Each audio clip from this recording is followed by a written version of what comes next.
Hello दोस्तों, मैं आज आपको बताने जा रहा हूँ प्राचीन भारत के बारे में। भारत का वह इतिहास जो शायद आपको ना पता हो। इंडस वैली सिविलाइजेशन यानी कि सिंधु घाटी सभ्यता जो कि हमारे भारत की पहचान है। सिंधु घाटी सभ्यता बताती है कि पुराने समय में हमारा भारत काफ़ी विकसित हुआ करता था और समय आते आते भारत लुटा पिटा मिटा फिर जीवित हुआ। अंग्रेज़ों के राज के बाद अब आज़ाद हुआ, पर अब भी करप्शनों से खाया जा रहा है। चलिए वो सब साइड में रख के हम शुरू करते हैं। प्राचीन भारत का सबसे प्रथम टॉपिक जो है इंडस वैली सिविलाइजेशन यानी कि सिंधु घाटी सभ्यता। सन 1921 में राय बहादुर दयाराम साहनी ने तत्कालीन भारतीय पुरातत्व विभाग के निदेशक सर जॉन मार्शल के नेतृत्व में हड़प्पा नामक स्थल की खुदाई कर इस सभ्यता की खोज की। यह सभ्यता 12,60,000 स्क्वायर किलोमीटर के एरिया में फैली हुई है, जिसमें eastern Pakistan, parts of India, Afghanistan और ईरान यानी कि तब का पर्सिया आते हैं। अगर हम इनको गहराई में देखें तो आज का Sindh, Balochistan, Punjab, Haryana, Rajasthan, Gujarat, Alamgirpur, western UP, northern Maharashtra, Pakistan, north eastern Afghanistan, Lothal, Jammu, ये सारी जगह आती है। रेडियो कार्बन डेटिंग के अनुसार यह सभ्यता 2350 बीसी से 1750 बीसी तक एग्जिस्ट करती थी। अब बात करेंगे उनके धर्म के बारे में कि वो पूजा किसकी किया करते थे। जो मेल डीटी हुआ करते थे वो थे Pashupati Mahadev, king of animals यानी कि जानवरों का राजा। प्रोटो शिवा, शिव जी की मूर्ति थी जिसमें चारों तरफ 4 जानवर होते थे, हाथी, टाइगर, भैंस और राइनो। 2 हिरण पैर पर होते थे। लिंग और योनि की भी पूजा की जाती थी। जानवर और पेड़ जैसे कि पीपल की भी पूजा की जाती थी। जो फीमेल डीटी थी, फीमेल गॉडेस थी, वो थी mother goddess.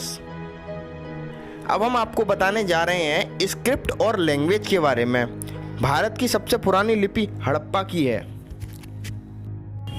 Indus valley civilisation के लोग अपनी बोलचाल की भाषा में पिक्टोग्राफिक स्क्रिप्ट का प्रयोग किया करते थे। पिक्टोग्राफिक स्क्रिप्ट यानी कि फोटोज़ द्वारा स्क्रिप्ट लिखी जाया करती थी। राइटिंग स्टाइल थी वो थी बोस्टोफेडोन। बोस्टोफेडोन का क्या मतलब होता है? लेफ़्ट से राइट, राइट से लेफ़्ट, लेफ़्ट से राइट, राइट से लेफ़्ट, इस तरीके से लिखा करते थे। यानी कि पहले तो राइट से, जैसे हम लोग लिखते हैं राइट से लेफ़्ट, सीधे सीधे लाइन लिख दी, ठीक है। अगली लाइन में वहीं नीचे लेफ़्ट से शुरू हो जाते थे, फिर राइट तक आते थे, फिर लेफ़्ट से राइट, राइट से लेफ़्ट, लेफ़्ट से राइट, ऐसे चला करता था। अब हम आपको बताने जा रहे हैं इंडस वैली सिविलाइजेशन के ज़रूरी शहरों के बारे में। तो सबसे पहला इम्पोर्टेंट जो शहर है उसका नाम है मोहनजोदारो। मोहनजोदारो आज के समय में पाकिस्तान में एग्जिस्ट करता है। सेकंड नंबर का जो सबसे बड़ा शहर है वो है हड़प्पा, वो भी इस समय पाकिस्तान में एग्जिस्ट करता है। And the third one is Rakhigarhi जो कि इंडिया में है, जो कि लार्जेस्ट साइट इन इंडिया है, हरियाणा में एग्जिस्ट करता है, जिसमें मोहनजोदारो और हड़प्पा कैपिटल सिटीज़ हैं। कुछ पोर्ट सिटीज़ हैं यहाँ पे, यानी कि बंदरगाह लोथल, सुक्तागेडोन, अलादीनो, बालाकोट, कुंटसी, ये सारे बंदरगाह हैं जहाँ पर सामान उतरा करते थे। इनसे हम ये समझते हैं कि बाहर के देशों से भी ट्रेड हुआ करते थे। जैसे कि बाहर के देश यानी कि तब की एग्जिस्टिंग जो सिविलाइजेशंस थी, जो पैरेलल सिविलाइजेशंस थी उनसे, जैसे कि Mesopotamian civilisation, Egyptian civilisation and Chinese civilisation, और ये है इंडस वैली सिविलाइजेशन यानी कि इंडियन सिविलाइजेशन। ये 4 सिविलाइजेशंस उस समय एग्जिस्ट करती थी। तो कॉमन फीचर्स इन सिटीज़ के क्या हैं वो हम आपको बताते हैं। सबसे पहला जो कॉमन फीचर है वो systematic town planning on grid lines. Grid lines हुआ करती थी, पूरी जो घर बनते थे एक ही लाइन में बना करते थे। Use of burnt bricks in construction. Burnt bricks क्या होती हैं? जो ईंटें पकाई जाती हों उनका यूज़ किया जाता था। अंडरग्राउंड ड्रेनेज सिस्टम हुआ करता था। बिग वाटर रिजर्वियर्स हुआ करते थे इन धोलावीरा। फोर्टिफाइड सिटाडेल हुआ करता था, यानी कि किले हुआ करते थे, एक्सेप्ट चानुदारो में नहीं थे। चानुदारो एक सिटी, वहाँ का जो एक कस्बा टाइप था, उसमें ये सब कुछ सिस्टम नहीं थे, फोर्टिफाइड सिटाडेल नहीं थे, और वो एक गांव की तरह था पूरा। हम आपको बता दें कि इसमें इंडस वैली सिविलाइजेशन में वर्ल्ड का सबसे पहली बार कॉटन का प्रोडक्शन हुआ था, यानी कि कपास की खेती सबसे पहले इंडस वैली सिविलाइजेशन में शुरू हुई थी, उसके बाद सब में फैली।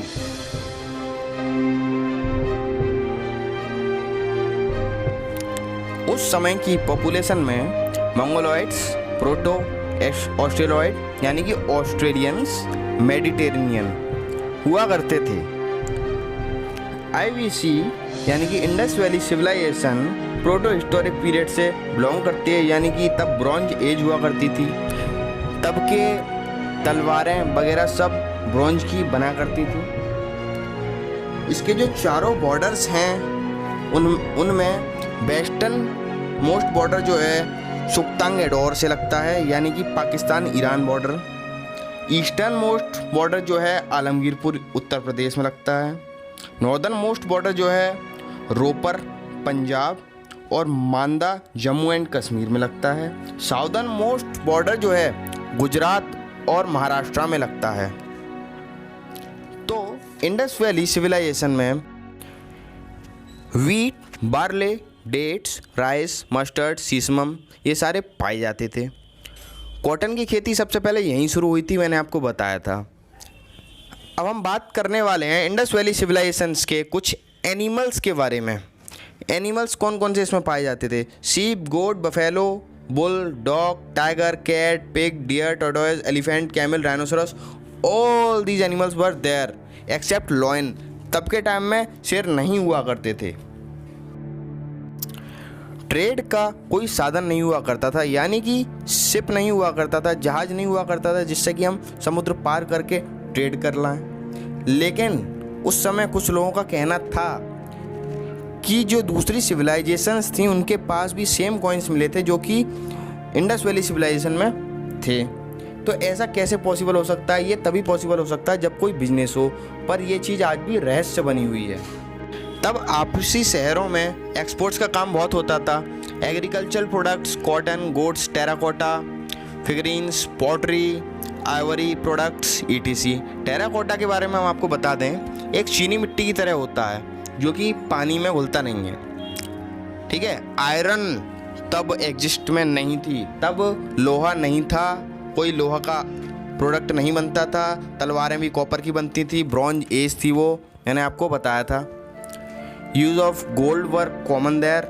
सोना बहुत ज़्यादा मात्रा में पाया जाता था, कॉपर पाया जाता था, ब्रॉन्ज पाया जाता था। नो एविडेंस ऑफ कॉइन, कोई भी सिक्के नहीं पाए जाते थे।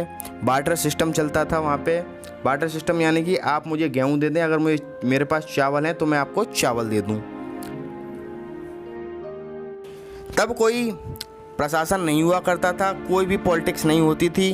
There was no clear cut evidence of politics. ऐसा माना जाता है कि तब कुछ उच्च वर्गीय लोग थे, वह शासन चलाया करते थे। कुछ मर्चेंट्स थे, उन्हीं की बात रखी जाया करती थी, और कुछ लोअर सोसाइटी के लोग हुआ करते थे, वह उस बात को माना करते थे। तो ये थी इंडस वैली सिविलाइजेशन की कहानी। फिर किसी वीडियो में हम आपको बताते हैं इसके